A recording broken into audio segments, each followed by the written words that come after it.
Hər vaxtınız xeyir əziz şagirdlər. Bugün sizlərlə bir yerdə fizika 8-ci sinif dərsliyində verilən mexaniki iş dərsində öyrəndiklərinizi tətbiq edin. Həmçinin öyrəndiklərinizi yoxlayın hissəsində olan sualların izahına baxacağıq. Sualların izahına keçməmişdən öncə kanalımıza abunə olmağı unutmayın ki, digər dərslərində izahları gəldikdə xəbərdar olasınız. Gəlin başlayaq birinci sualımızdan. Şərtdə deyilir ki, şəkildə təsvir olunmuş hallarda hansında mexaniki iş görülmür? Cavabınızı əsaslandırın. A variantında Azər ağacı itələyir, lakin ağac tərpənmir. B variantında Leyla market arabasını itələyir və araba hərəkət edir. Biz bilirik ki, hansı ki iş görülməsi üçün əlbəttə ki, müəyyən bir yerdəyişmə icra edilməlidir və işin də düsturunu A bərabərdir. F vurulsun, S şəklində olduğunu bilirik. Əgər ki, A variantında Azər ağaca qüvvə tətbiq etməsinə baxmayaraqdan ağac tərpənmirsə, yəni müəyyən bir yerdəyişmə icra etmirsə, deməli artıq burada S sıfıra bərabərdir. S sıfırdırsa, onda avtomatik bizim görülən işimiz də sıfıra bərabər olacaq. Amma B variantında Leyla market arabasını itələyir və o araba hərəkət edir. Müəyyən bir qüvvə ilə itələyir və həmçində araba müəyyən bir yerdəyişmə icra edir. Deməli artıq burada iş görülür, işin müəyyən bir qiyməti olacaq. Keçək ikinci sualımıza. Üfüqi müstəvidə hərəkət edən cismə hərəkət istiqamətində F1 və hərəkətin əksi istiqamətində F2 qüvvəsi təsir edir. Cismin yerdəyişməsi isə bərabərdir. Göstərin ki, hər iki qüvvənin gördüyü işlərin cəmi əvəzləyici qüvvənin gördüyü işə bərabərdir. Gəlin bunu şəkildə göstərək. Tutaq ki, müəyyən bir tirciyimiz var. Bu tirciyimiz hansı ki, sağa doğru müəyyən bir V sürətlə hərəkət edir. Əlbəttə ki, hansı qüvvənin təsirlə fikir versəz, hərəkət istiqamətində olan F1 qüvvəsinin təsirlə. Hərəkət istiqamətində, yəni F1-i də sağa doğru götürəcəm. Amma hərəkətin əksi istiqamətində deyir F2 qüvvəsi də var. Hərəkətin əksi istiqamətində ki, F2 qüvvəsini də göstərək. Burada əlbəttə ki, cisim müəyyən bir yerdəyişmə icra edəcək. Haraya doğru? Əlbəttə ki, sağa doğru. Çünki sürət sağa doğrudur. Deməli, burada artıq sürət sağa doğrudursa, F1 qüvvəsi daha böyükdür F2 qüvvəsindən. Sağa doğru bu cisim, tutaq ki, müəyyən bir S yerdəyişməsi icra edir və gəlir, gördüyümüz bu vəziyyəti alır. Eyni ilə yenə F1-im sağadır qüvvəmiz və F2-miz sola doğrudur. İndi burada hər bir qüvvənin gəlin gördüyü işi ayrı-ayrı tapaq.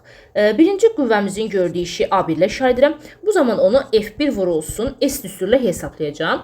A2 isə, ikinci qüvvənin gördüyü isə mənfi F2 vurulsun, S düsturla hesablandır. Niyə mənfi yazdım? Çünki fikir versəz, bu qüvvəm hərəkətin əksinə doğru yönəlib. Deməli, artıq onun gördüyü iş mənfidir. Ona görə mənfi yazdıq. İndi burada əvəzləyici qüvvəni tapaq əvvəlcə. Əvəzləyici qüvvəni tapanda biz bilməliyik ki, qüvvələr hansı istiqamətdə yönəlir. Fikir versəz görərik ki, F1 və F2 qüvvəsi əks istiqamətlidir. Əks istiqamətli olduqda, əvəzləyici qüvvəni tapdıqda, bu zaman böyük qüvvədən kiçik qüvvəni çıxırsınız. Yəni burada F əvəzləyici bərabər olacaq F1 çıxaq F2-yə. F1 daha böyük olduğu üçün F1-dən F2-ni çıxdım. Əvəzləyici qüvvə həmişə müsbət qiymət alır. İndi buradakı görülən işlərin cəmi, fikir versəz, deyir ki, görülən işlərin cəmi əvəzləyici qüvvənin gördüyü işə bərabər olduğunu göstərin.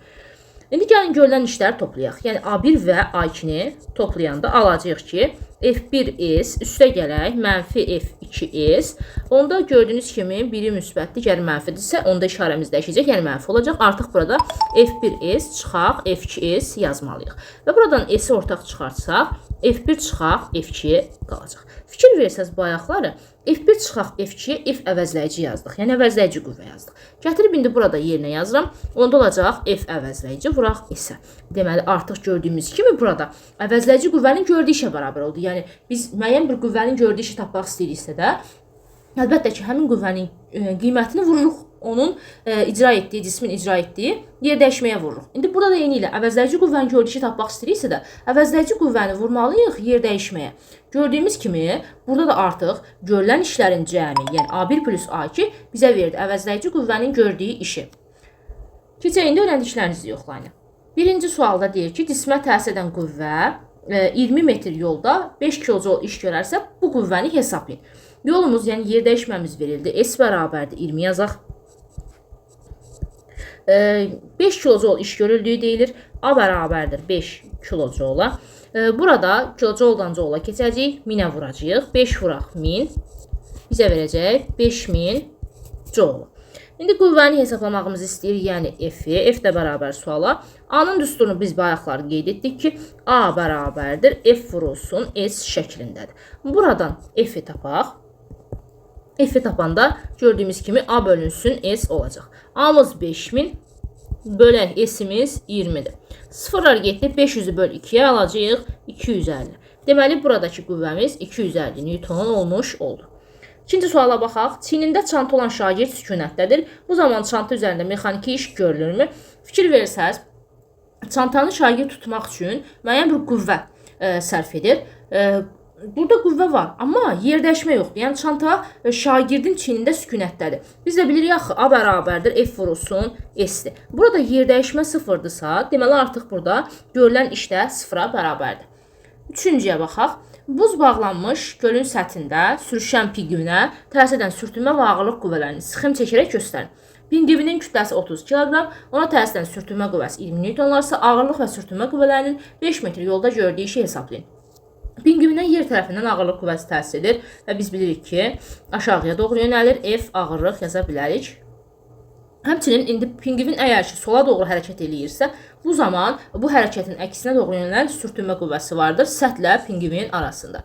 Bu da bizim sürtünmə qüvvəmiz oldu. Sürtünmə qüvvəsində qiymətini verib şərtdə 20 Newtondur. Nə qədər yolda? Deyir ki 5 metr yolda görülən işi hesablayın. Sürtünmə qüvvəsi fikir versəz hərəkətin əksinə doğru yönəlib. Yəni sənin pinqvinin sola doğru hərəkət eləyirsə, fikir versəz V soladır. Sürtünmə qüvvəsi sağadır. Deməli artıq burada sürtünmə qüvvəsinin gördüyü iş mənfidir. Onda yazacağıq ki A bərabərdir mənfi F sürtünmə vurulsun S-ə. İndi sürtünmə qüvvəm 20-dir. Onda yazacağıq mənfi 20 vuraq gedilən yolumuz, yəni yer dəyişməmiz.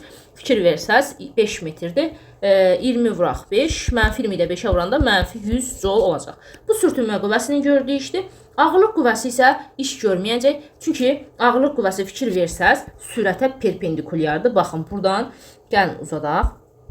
Ağırlıq qüvvəsini uzadaq və sürətə gördüyümüz kimi necədir? Perpendikulyardır. Bu zaman əgər ki qüvvəmiz hərəkət istiqamətinə, hərəkət sürətinə perpendikulyar olarsa, bu zaman görülən iş, həmin qüvvənin gördüyü iş sıfıra bərabərdir. A da bərabər olacaq sıfıra. Bu ağırlıq qüvvəsinin gördüyü işdir.